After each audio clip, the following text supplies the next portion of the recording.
everyone, welcome to NCERT Easy Explanation. Today we will discuss about regulation of cardiac activity. ये हमारी part 5th video है from the chapter body fluid and circulation. इस video में हम बात करेंगे कि हार्ट अपनी एक्टिविटी किस तरह से रेगुलेट करता है. तो चलो बच्चों वीडियो स्टार्ट करते हैं. तो सबसे पहले तो ये जो हार्ट होता है वो रेगुलेटेड होता है इंट्रिंसिकली. क्या मतलब हुआ? तो मतलब ये है कि हार्ट ऑटो रेगुलेटेड होता है बाय स्पेशल मसल्स जिसको हम लोग नोडल टिश्यू बोलते हैं, और इसी वजह से हार्ट को मायोजेनिक कहा गया है. जो ह्यूमन का हार्ट होता है वो मायोजेनिक होता है. मतलब ये कि हम लोग का जो ये हार्ट है उसके अंदर कुछ ऐसे टिश्यूज़ पाए जाते हैं जिसके अंदर ये कैपेसिटी होती है कि वो खुद इलेक्ट्रिकल सिग्नल जेनरेट कर सकते हैं, और वो पहले तो खुद में जेनरेट करेंगे और इसकी वजह से पूरे हार्ट के अंदर वो कंडक्शन होता है. इसलिए जो हम लोग का हार्ट है वो ऑटो रेगुलेटेड होता है और इसी वजह से मायोजेनिक भी इसको बोलते हैं. ठीक है. और यही एक रीज़न है कि जब भी तुमने सुना होगा कि हार्ट ट्रांसप्लांट होता है तो एक शहर से अगर दूसरे शहर हार्ट को भेजा जाता है निकाल करके, तो वो ज़िंदा सही सलामत पहुंच जाता है. ड्यूरेशन रहता है कि 2 घंटा 4 घंटा तक वो ज़िंदा रहता है.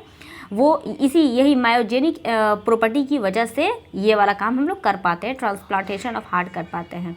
दूसरी चीज़ अगर हम बात करें तो ये और किस तरह से रेगुलेट होता है, तो दूसरा है कि जो स्पेशल न्यूरल सेंटर होता है जो कि मेडुला ऑब्लेंगाटा में पाया जाता है, जिसमें ऑटोनोमिक नर्वस सिस्टम जो होता है. देखो बच्चों, नर्वस सिस्टम का 2 पार्ट होता है नर्वस सिस्टम में.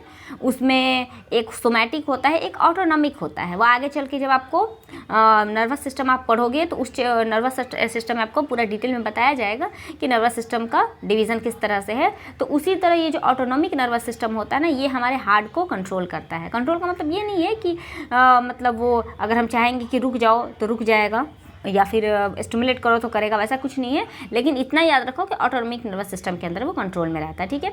इसके बाद सिंपैथेटिक नर्व जो होता है जो कि ऑटोनॉमिक नर्वस सिस्टम का ही पार्ट है, इसकी वजह से हार्ट रेट हम लोग का बढ़ जाता है. हार्ट रेट अगर बढ़ाना हुआ या फिर वेंट्रिकुलर कॉन्ट्रैक्शन अगर उसका बढ़ाना हुआ, तो अगर ये दोनों चीज़ बढ़ेगा तो ऑटोमेटिक कार्डियक आउटपुट बढ़ जाएगा. देखो बच्चों, कार्डियक आउटपुट का सिंपल वो होता है कि ये डिपेंड करता है 2 चीज़ों पर, स्ट्रोक वॉल्यूम पे और दूसरा करता है रेट ऑफ हार्ट बीट पे. ठीक है. तो हार्ट का रेट कैसा है, तो ये दोनों चीज़ों पे डिपेंड करेगा. तो देखो बच्चों, यहाँ पे अगर सिंपल है कि कार्डियक आउटपुट अगर बढ़ाना है तो वो दोनों चीज़ें बढ़ाना होगा, वो रिलेट करता है. इसके अलावा पारासिम्पैथिक नर्व जो होता है तो उसकी वजह से हार्ट रेट डिक्रीज़ कर जाता है. अगर हार्ट रेट डिक्रीज करेगा तो ऑफकोर्स कंडक्शन भी, स्पीड ऑफ कंडक्शन भी डिक्रीज कर जाएगा, जिसकी वजह से कार्डियक आउटपुट भी घट जाता है. इसके अलावा जो चौथा इंपॉर्टेंट फंक्शन है वो है कि एड्रिनल मेडुला. एड्रिनल मेडुला जो होता है, एड्रिनल ग्लैंड जो मैंने आपको पढ़ाया था तो मैंने बताया था कि एड्रिनल ग्लैंड के 2 पार्ट होते हैं, कॉर्टेक्स और मेडुला. तो मेडुला से जो हार्मोन निकलते हैं जिसको मैंने कैटाकोलामाइन कहा था, यहीं पर आपको एड्रिनल ग्लैंड के बारे में एड्रिनलिन के बारे में मैंने बताया था, और नॉर एड्रिनलिन.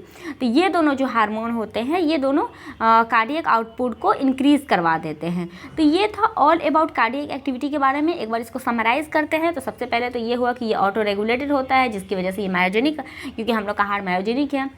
दूसरा कि अगर सिंपैथेटिक नर्व हमारे हार्ट के ऊपर एक्शन करेगा तो वैसे कंडीशन में हार्ट रेट बढ़ जाएगा, यानी कि इंक्रीज़ करेगा. और पैरासिम्पैथेटिक नर्व अगर उसके ऊपर काम करेगा तो सब कुछ घट जाता है. और चौथा जो इंपॉर्टेंट है वो है एड्रिनल मेडुला. एड्रिनल मेडुला का जो हार्मोन होता है वो कार्डियक आउटपुट को बढ़ा देता है. तो this is all about regulation of cardiac activity. मिलते हैं अगले वीडियो में, that is going to be disorder of the circulatory system. Video अच्छी लगे तो लाइक, शेयर एंड सब्सक्राइब.